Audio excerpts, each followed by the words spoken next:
está constituido por una parte endócrina y una parte exógena.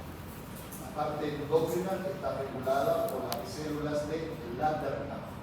Están liberando 4 tipos de hormonas: la insulina, el glucagón, la somatotropina y la polipeptidopancreatina. En cambio, de forma exógena, libera a través de los ácidos pancreáticos, que son la lipasa, amilasa, carbopolipeptidasa, tripsina, quinotripsina y sobre todo también libera grandes cantidades de bicarbonato. Cuando hablamos de la secreción de pancreática, vamos a hablar específicamente de la parte exógena. La parte endócrina lo vamos a fusionar porque eso nos corresponde más para el tercer parcial, que es lo que vamos a ver. Entonces hablamos de la secreción pancreática, donde desencadena específicamente una de las alteraciones en la cual se regula la función digestiva. En este caso, la tripsina y el pepsinógeno. El pepsinógeno y el tripsinógeno se convierten en tripsina y quinotripsina, o tripsina y también la función del pepsinógeno, que son desdobladores importantes del sistema digestivo, o llamado en este caso la regulación de la proteína. Entonces, es un órgano en el cual está ubicado, es retroperitoneal, que está ubicado a nivel de la parte posterior, de la cara posterior del estómago, que está irrigada por la gastroenterológica, una de las ramas muy importantes que viene también del tronco cereal, no directamente, pero viene del tronco cereal, la cual libera tres de las diferentes arterias, que son la hepática, pancreática y la esclénica, donde regularmente entendemos que el páncreas tiene una secreción al torrente sanguíneo bajo 2 orificios, en este caso llamado carúncula mayor y carúncula menor, o llamada el conducto de Oddi y el conducto accesorio. Este conducto accesorio es exclusivamente de la vía pancreática, en cambio la vía de la ampolla de Baker o la carúncula mayor, tanto la vía del colédoco como la vía pancreática, excretan a la segunda porción del duodeno. Hemos dicho que es una de las vías importantes que de forma retroperitoneal está ubicado en la cara posterior del estómago, que está en relación con la parte anterior, con el borde anterior de la arteria abdominal, y en relación muy importante también con el hígado, la cara inferior del hígado y la parte posterior del riñón izquierdo, o la cara posterior del páncreas con relación con la cara anterior del riñón del lado izquierdo. Bueno, este es un órgano, fíjense, que tiene la forma de una coma, tiene una cabeza, cuello, cuerpo y cola, en la cual la mayor parte de la cabeza está rodeada por la primera, segunda y tercera porción del duodeno. Esto va a constituir específicamente, si nos sacamos todo el hígado o parte del hígado del lóbulo izquierdo y parte del lado izquierdo, y parte del lado derecho, más toda la área de la cara posterior del estómago, ya todo el estómago, y el colon transverso, vemos cómo se figura específicamente lo que es el páncreas. Ahí tenemos más claro el páncreas, donde discurren por la parte posterior las arterias venas mesentéricas, superior en este caso, que es la rama directa de la aorta abdominal. Ahí tenemos de forma endógena, que son los ácidos pancreáticos. Los ácidos pancreáticos van a regular a través de los islotes de Langerhans, y aquí tenemos los islotes de Langerhans y los ácidos pancreáticos. Los ácidos pancreáticos van al torrente digestivo y los endógenos al torrente sanguíneo.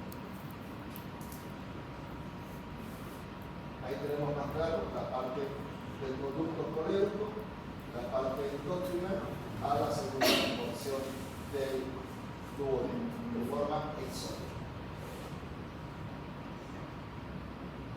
El desarrollo principalmente del páncreas viene de dos embolsos, uno endodérmicos, que son de la parte dorsal y la parte ventral. La parte ventral va a formar la parte de la cabeza y cuerpo. En cambio, la parte dorsal, el resto del cuerpo, y cuello y cola, donde van a ir a desarrollarse dorsalmente y van a ir a constituir específicamente una de las características en la cual se divide a la formación de la carúncula mayor y carúncula menor, ¿no?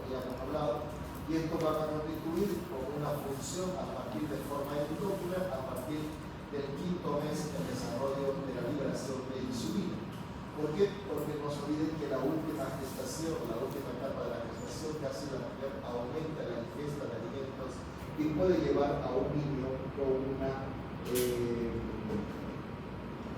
macrosomia, o haciendo que haya unos niveles muy altos de insulina. Por eso que la cantidad de insulina que recibe la madre, o que tiene la madre, pues no es lo suficiente, entonces comienza a la producción de insulina por parte del producto. Tenemos la carúncula ventral, la porción ventral y la porción dorsal. La porción ventral forma la mayor parte del cuerpo y casi cuello, y la porción dorsal el resto del páncreas. Esto está localizado en ambos. Al medio se encuentra el intestino, en este caso el intestino medio se llama hidrológicamente, y posteriormente va a convertirse en el intestino delgado, la porción del duodeno. Este intestino va a contribuir por las envolturas que recibe en la parte ventral, gira hacia la parte inferior de la parte dorsal para formar ahora sí la ubicación y la fusión de la parte ventral y la parte dorsal embriológicamente, formando completamente todo lo que es el páncreas. Pero en algunos casos, cuando hay una alteración embriológica, esta porción ventral va a dividirse y abraza automáticamente al intestino medio, donde puede producir una obstrucción. Esta obstrucción se llama páncreas anular, anulando la permeabilidad del intestino delgado. ¿Cuáles son las características enzimáticas del páncreas? Esto van a contribuir la digestión de proteínas, hidratos de carbono, grasas y también la formación de bicarbonato. Una de las características importantes que tenemos en cuenta es que el diabético supuestamente es porque consume bastante azúcar. No es así específicamente. El diabético es una alteración de los hidratos de carbono, aminoácidos, grasas y también proteínas. Esto desarrolla un proceso muy importante en el aumento de la producción de glucosa en sangre, y esto hace que se liberen grandes cantidades de insulina, haciendo que esto vaya a compensar el aumento con relación a la producción de insulina. Por eso que una de las características importantes de la obesidad, del diabético tipo 2 es la obesidad.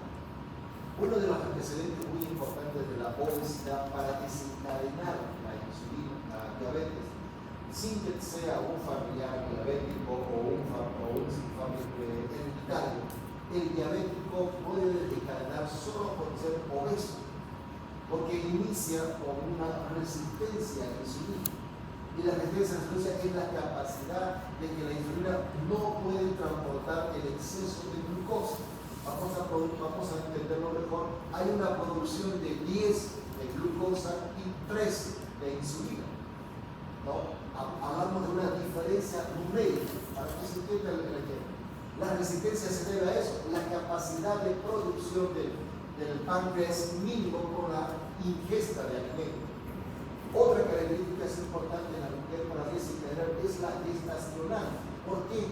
Porque en el embarazo se produce un aumento de la producción de hormona de crecimiento, y la hormona de crecimiento estimula la producción de glucosa para transportar al producto, pero va a un déficit importante de insulina. Por eso que la mujer debe controlar el exceso de alimentación por mucha hambre que tenga, haciendo un control y regulación del espacio extracelular en el nivel de glucosa. Por eso que al quinto mes el niño puede producir insulina, pero sigue siendo desigual. ¿Por qué? Porque estamos hablando de un niño macrosómico por encima de 4.500 gramos, que lo normal llega hasta 3.000 considerado, 3.500, mejor dicho. Hay una claridad de que todavía el producto es viable y además es acorde a la etapa etaria. Entonces, cuando hablamos de un obeso, ya la cantidad de glucosa que recibe, que ingiere, es mucho más alto según la necesidad que tiene, ¿no? Ahora es muy diferente la necesidad que tiene el producto con relación. No se olviden que una persona que ingiere más y hace actividad física gasta la cantidad energética en excesiva, pero mayormente el obeso es muy sedentario, ¿no? Come, pero no hace una actividad Ahora, no depende solamente de comer, hay que entender que el diabético, el obeso, no es decir, oye, no comas esto, o tapate la boca y listo, vas a bajar de peso. Por eso que hay el antecedente muy importante, el de rebote. Regularmente una persona puede hacer un tipo de dieta o quiere bajar de peso hasta el día sábado porque es el matrimonio y quiere usar el vestido de 15 años porque ya tiene 15 centímetros de más solamente que las piernas. Regularmente esos antecedentes no son buenos, no es cuestión de bajar 10 o 15 kilos en menos de una semana, o 15, 20 días, es insulto. ¿Qué es lo que sucede en los pacientes? El paciente, el problema es que baja, qué sé yo, vamos a ponerle 5 kilos y después deja la dieta y recupera 15 más kilos. ¿No? Hay un rebote muy agresivo, porque los niveles de saturación, de alimentación, no es tapándose la boca, sino es a nivel de los neuropépticos, a nivel central. Por eso que una de las características del obeso es la ansiedad que tiene al ingerir alimentos. Y esa ansiedad de ingerir alimentos, pues por mucho que no tenga la necesidad de comer, la ansiedad lo hace comer. Y seguramente te debe pasar que cuando estás estresado o tienes algún mensaje, qué sé yo, comienzas a consumir mucho más alimentos. Pero ¿cuál es el problema? ¿Por qué no subes de peso? Porque si tú vamos a verificarlo más tranquilo. Si tú tienes una medida, vamos a suponer que vas a cavar una zanja, una cuneta o una canal, de 1 metro de profundidad por 1 metro de ancho y hasta el largo de la pared.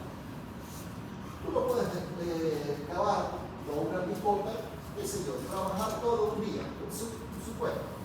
Trabajas un solo día entero. Aparentemente hay un gran desgaste físico.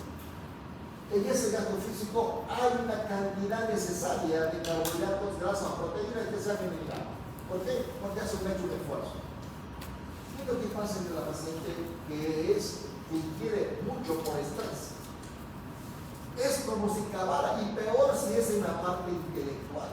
Mayormente cuando una persona se estresa por un examen o algo, comienza a comer, pero no importa. ¿Por qué? Porque la maquinaria intelectual es como si tú cavaras 4 o 5 canaletas de la misma distancia. Porque el desgaste físico que tiene en la sinapsis y la conexión que recibe el cerebro es una gran pérdida de nutrientes. Por eso que una persona que tiene una capacidad intelectual o que está estudiando cualquier carrera que sea, principalmente esta carrera que es mucho más pesada, ¿ya? Debería consumir mayor más alimentos, rico por supuesto en proteínas. ¿Por qué? Porque hace mejor sinapsis. Entonces, y otra de las componentes muy importantes es que también el páncreas libera grandes cantidades de bicarbonato. Porque una de las características importantes de la secreción de ácido clorhídrico es la gastrina. Y la gastrina también se libera por estrés. La expresión de la secretina o estimulación de la gastrina es liberada por la histamina a través de los enterocromafines. Los enterocromafines estimulan a la glándula de la gastrina para liberar grandes cantidades de ácido clorhídrico, estimulando un pH ácido de 0.8 hasta 3.5 de clorhídrico, haciendo que sea extremadamente ácido para el desdoblamiento de muchas sustancias a nivel estomacal. Pero la cantidad de ácido clorhídrico puede llevar al estómago a producir la ulceración y perforación, produciendo una peritonitis posteriormente. Pues, ¿qué es lo que hace el componente digestivo? Aumenta la liberación de bicarbonato. Y no solamente la secretina, no solamente el estómago, también la sustancia a nivel del estómago se libera. De hecho, la cavidad oral a través de la tiamina y el diaznato que libera las mucosas de la farópida, de la retroactiva y cualificación maxilar, libera una disminución importante en la secreción del ácido. Entonces, hablamos de la tripsina, quimitripsina y carbopolidés, que son las sustancias más importantes que libera el páncreas. Esto para el desdoblamiento principalmente.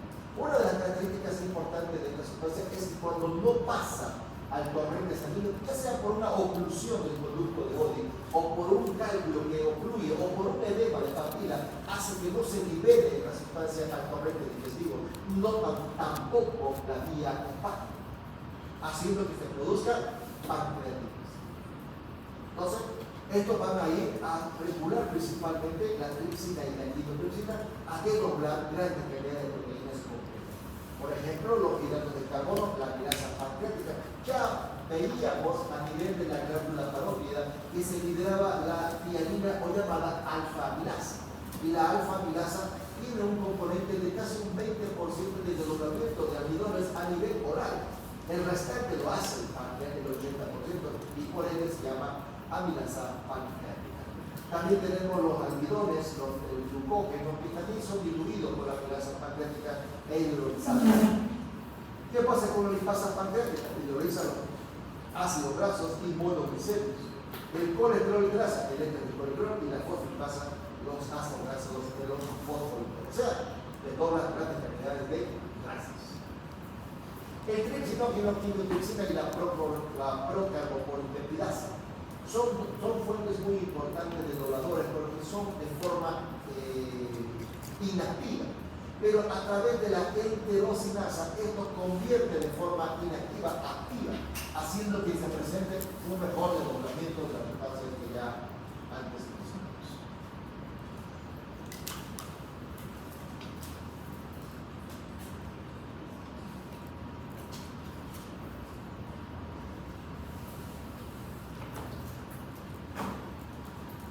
Entonces, una de las características importantes del páncreas es que uno de ellos es la obstrucción del conducto de órganos.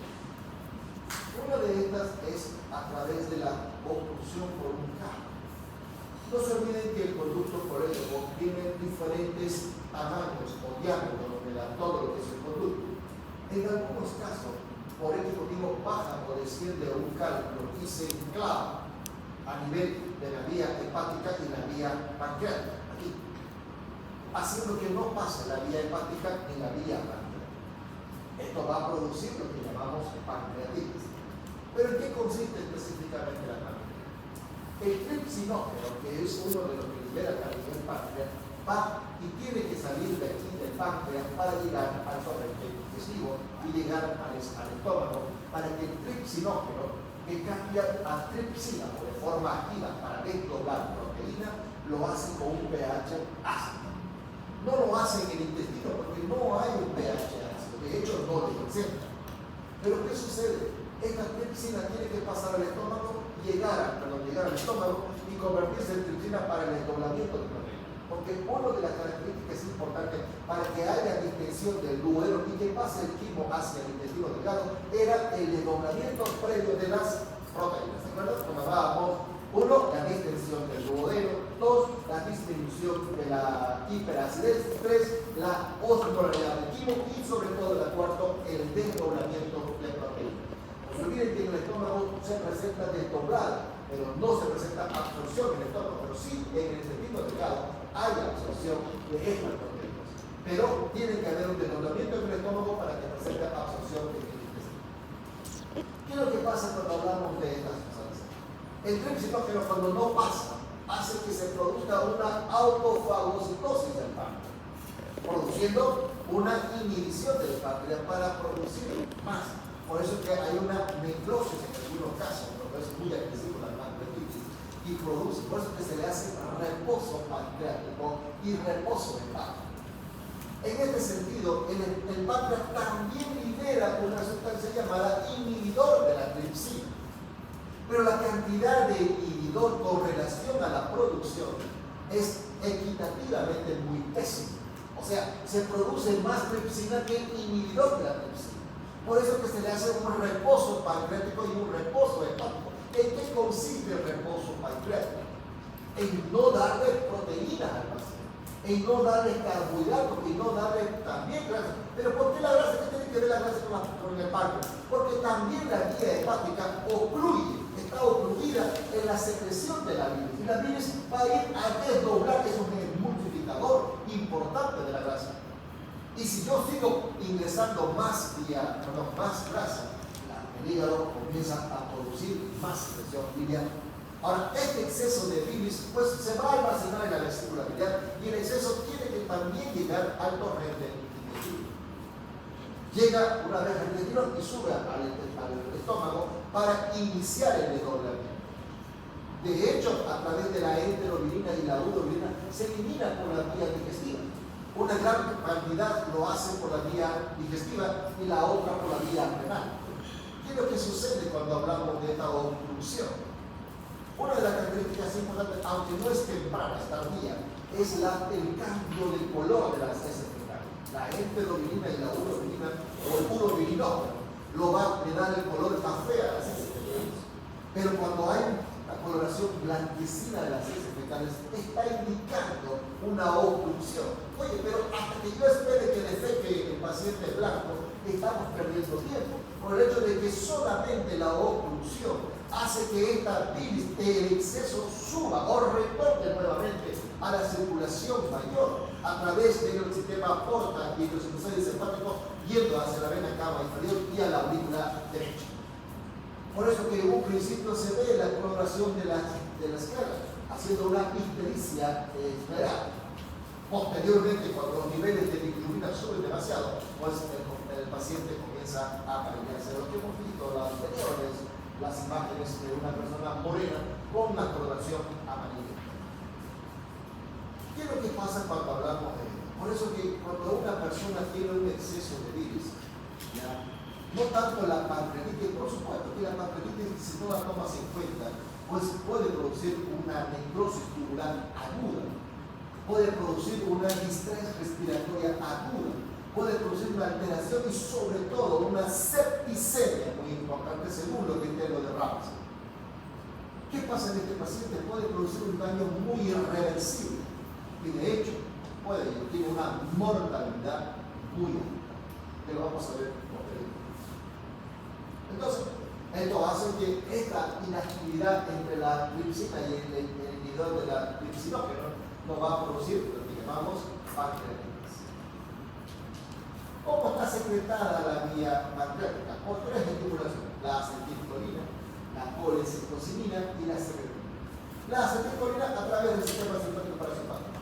Hay una estimulación. Hemos dicho que en el estómago hablábamos de tres fases muy importantes de la digestión. Una era la central, la otra era la intestinal y la otra la digestiva y la intestinal. Las dos últimas son involuntarias. Como les decía anteriormente, uno solamente con pensar en un alimento se nos hace agua al alimento, ¿cierto? Esa es la parte central o la parte subjetiva. En cambio, la otra tiene que llegar el alimento hacia el estómago para que se presente un desdoblamiento o secreción de tanto la vía pancreática como también la vía digestiva. ¿Qué pasa con la colecitocinina? La colecitocinina, hablábamos en el estómago que era una hormona que ayudaba a la motricidad intestinal. Otro era a la estimulación de la secreción de la vesícula biliar para la hipersecreción intestinal. Otra característica importante también es la función, sobre todo los niveles altos de secreciones, tanto de la vía pancreática como también de la vía vesicular o de la vía biliar. Cuando la colecitocinina no presenta una estimulación, hace que haya una distensión muy importante de la vesícula biliar. Cuando hablamos de la distensión extremadamente alta de la vesícula biliar, puede presentarse un proceso muy importante que es un cólico biliar. Y el cólico biliar produce hasta náuseas y vómitos. Alguna vez te habrá pasado que cuando hay un exceso de secreción biliar y hay un tope de la bilis a nivel de la vesícula biliar, la persona comienza a vomitar bilis, amarillento, picante, o a veces tiene una diarrea que a lo último le produce picazón en la parte rectal. Y eso se debe, ¿por qué? Porque la secreción de la bilis, la diarrea puede dar diarrea y no producir ningún tipo de picazón o ardor a nivel del recto. Quizás exfoliaciones por lo que te has limpiado bastante y seguido con la diarrea, pero no produce picazón. En cambio, la irritabilidad de la parte de la mucosa del recto, principalmente de la parte final, pues puede producir como si estuviera picante en la parte que te quieres rascar.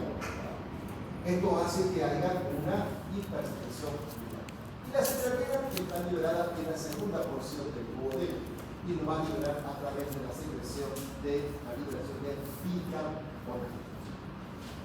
Entonces, lo vimos que la secreción digestiva también, la secreción parenal, tiene tres fases: la fase intestinal encefálica y la fase gástrica, que son juntas. y la fase intestinal que también debe ser involuntaria. Lo mismo que en el estómago. En el estómago hablábamos de una fase intestinal,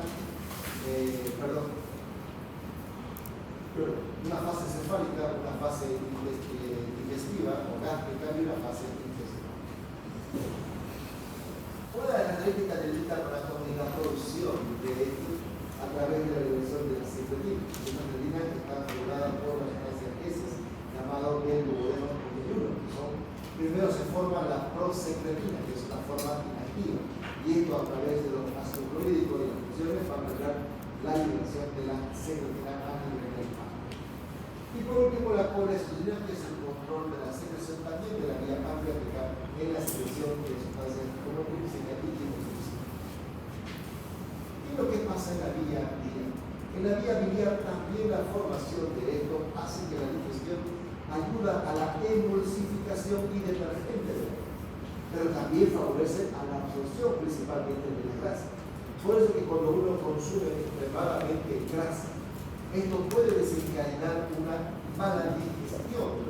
Ahora, no necesitas comerte un chancho entero para que tengas una mala digestión con grasa. No. Prácticamente, a veces un poquito nada más o un pedazo de este alimento puede desencadenar una hipersecreción dependiendo de la función y la regulación digestiva del estómago, haciendo que haya una liberación adecuada con relación a la secreción. Y en segundo lugar, la formación de lípidos. ¿Cómo se forma? Oye, se forma a través de las sales biliares, a través de las sales de colesterol. Esto van a formar los ácidos fólicos y ketofólicos, produciendo la glicina a la taurina, los tauros y glucoconjugados a través de la formación de micelas. Y estas micelas van a ir a emulsificar los detergentes de las sales biliares. ¿Qué emulsifican? Ácidos grasos, monogliceros, colesterol y lípidos. Todo lo que se lleva a constituir las grasas. Y ahí tenemos tanto la vía hepática como la vía pancreática. Y de forma exógena tenemos la parte de los ácidos pancreáticos, los islotes de la percama. Uno de los principales es la liberación de las células beta, que son la colecitocina.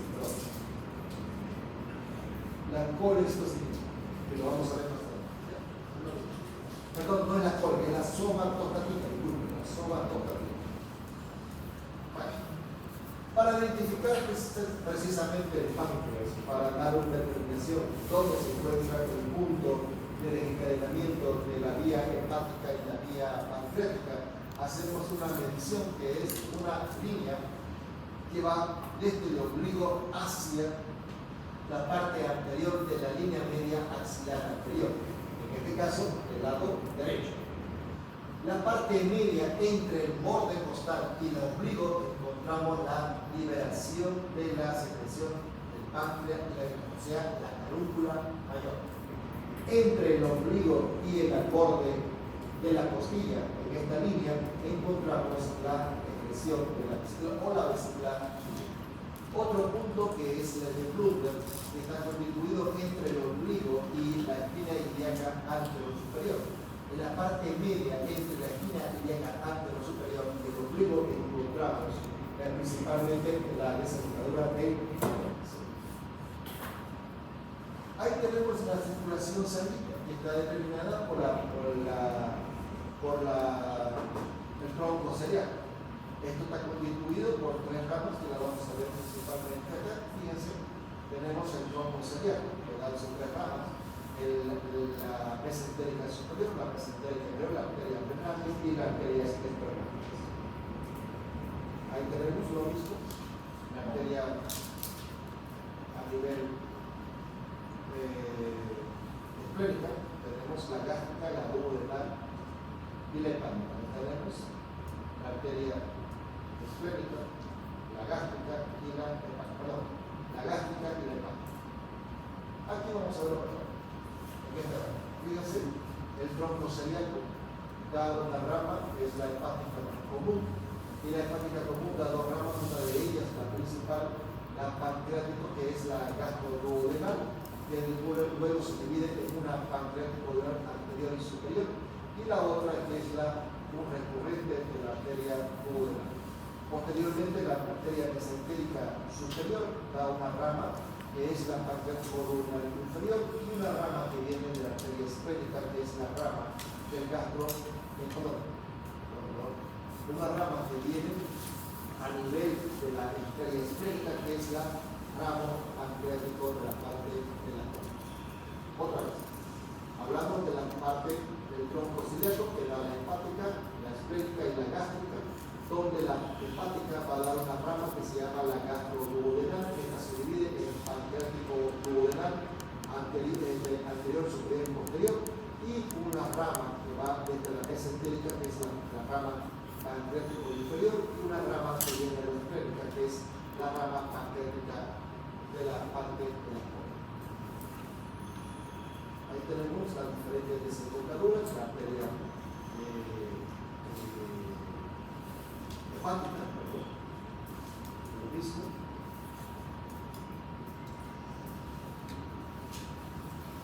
Ahí tenemos lo mismo, fíjense, la vía hepática y la pancreática.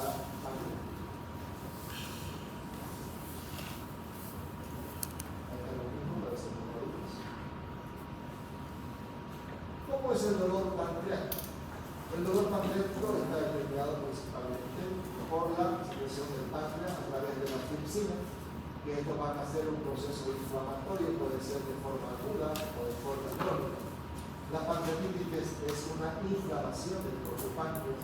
Los síntomas importantes son dolor abdominal superior, dolor a nivel que se irradia hacia la espalda y produce náuseas, prácticamente como si fuera un proceso también gástrico. En cambio, la pancreatitis crónica puede hablar de una dolor abdominal superior, hay una digestión muy baja de peso, hay una reducción importante de las heces acetosas. De hecho, las heces son muy acetosas, porque no se presenta absorción de las grasas por la mala liberación de bilis. También hablamos de una ictericia de coloración amarillenta de forma crónica. El diagnóstico principalmente va a estar dado por el examen físico, la historia clínica, una radiografía de abdomen. Ahí encontramos en sangre amilasa y lipasa elevadas que pueden desencadenar. Hay una ecografía y sobre todo podemos hacer un RCP, que es una colangio pancreático endoscópica retorno. Estos van a ir a desencadenar un diagnóstico definitivo. De hecho, el diagnóstico con el RCP se hace diagnóstico y tratamiento. Si es un diagnóstico en el cual encontramos una obstrucción o una edema de papila, podemos hablar de un edema que solamente hay que darle procesos antiinflamatorios. Pero si hablamos de una obstrucción por un páncreas, se puede hacer una papilotomía. La papilotomía es un corte a nivel de la papila para que distienda un poco o que se agrande el orificio, para que caiga el cálculo que se libere tanto la vía hepática como la vía pancreática.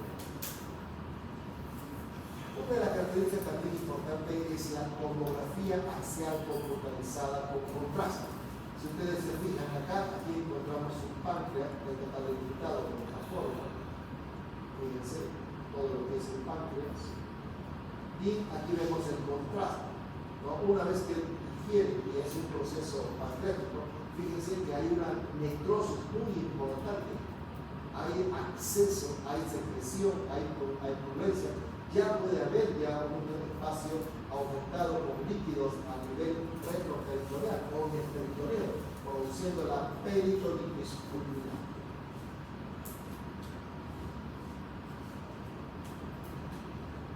¿Cómo es el dolor? El dolor es a nivel hipogástrico, bastante fuerte.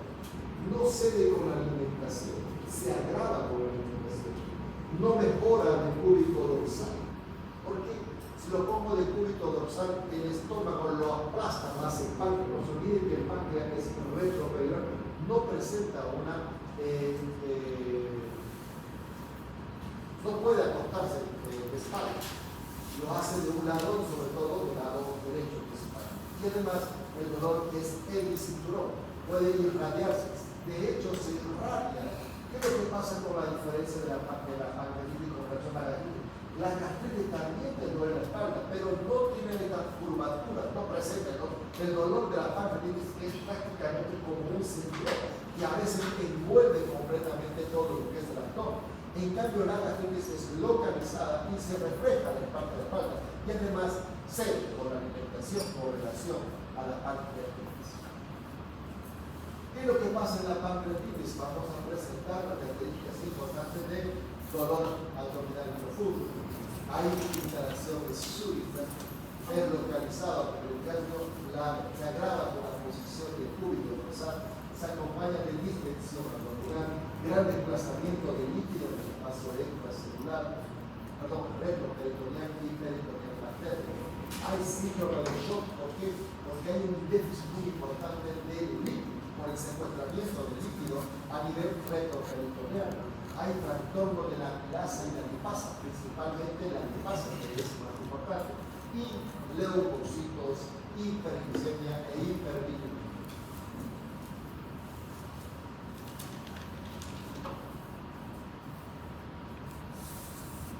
Van a averiguar por qué hay leucocitos en sangre, leucocitos en la pancreatitis, por qué hay hiperglicemia y por qué hay hiperbilirubinemia en la pancreatitis. Entonces, ¿por qué se encuentra hiperglicemia, hiperbilirubinemia y leucocitos en una pancreatitis? ¿Por qué están elevados? ¿Cuáles son las complicaciones más importantes? Uno, síndrome de distrés respiratorio. Igual, averigüen, ¿por qué hay distrés respiratorio? ¿Por qué se encuentra distrés respiratorio en la pancreatitis? Hay una distrés respiratoria. El paciente presenta bastante disnea. Oye, pero ¿qué tiene que ver con la pancreatitis, la parte digestiva con la pancreatitis? Que me vaya a desencadenar una distrés respiratoria. ¿Qué tiene que ver la parte digestiva con relación a la parte respiratoria? Hay necrosis tubular aguda. También, ¿por qué hay necrosis tubular aguda en la pancreatitis? En estos pacientes hay una necrosis tubular aguda muy importante, en la cual desencadena una falla muy importante del riñón. ¿Pero por qué? Lo tienen que tener escrito y en su cabeza, por si acaso. Este trabajo es para el primer día de clase que lo veamos. Ya, no, para que no se confunda. ¿Cuánto? Hipocalcemia. ¿Qué tiene que ver la hipocalcemia en una pancreatitis? ¿Acaso el páncreas maneja calcio? ¿Por qué? Averiguan por qué hay hipocalcemia en una pancreatitis. Signo de mal pronóstico, edad, leucocitosis. Oye, estamos averiguando por qué la leucocitosis, ¿cierto? Fíjate que es un diagnóstico, un signo de mal pronóstico, la leucocitosis. Hay hiperglicemia. Oye, el paciente no es diabético. Lógico, si es diabético va a haber hipoglicemia. Pero este diabetes, esta paciente con pancreatitis no es diabético, pero hay una hiperglicemia. ¿Qué tiene que ver la pancreatitis de forma exógena con relación a la forma endógena del páncreas? Aumento de la DHL. ¿Por qué? También abrigo.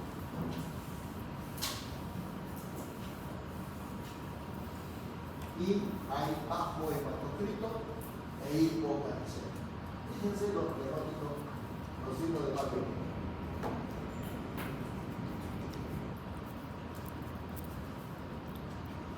Ya me estás contagiando tu sueño.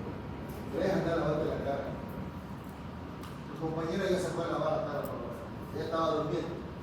También la compañera de acá también está durmiendo. Ustedes tres me están haciendo dormir. Ya estamos pensados. Sí, tú milagro. Así. ¿Por qué te estoy aborrezando? ¿Cuál es la segunda pregunta? No duermen en su casa. ¿Ah? La segunda pregunta, ¿cuál Se es? reproducen en su casa. Dolor pancreático.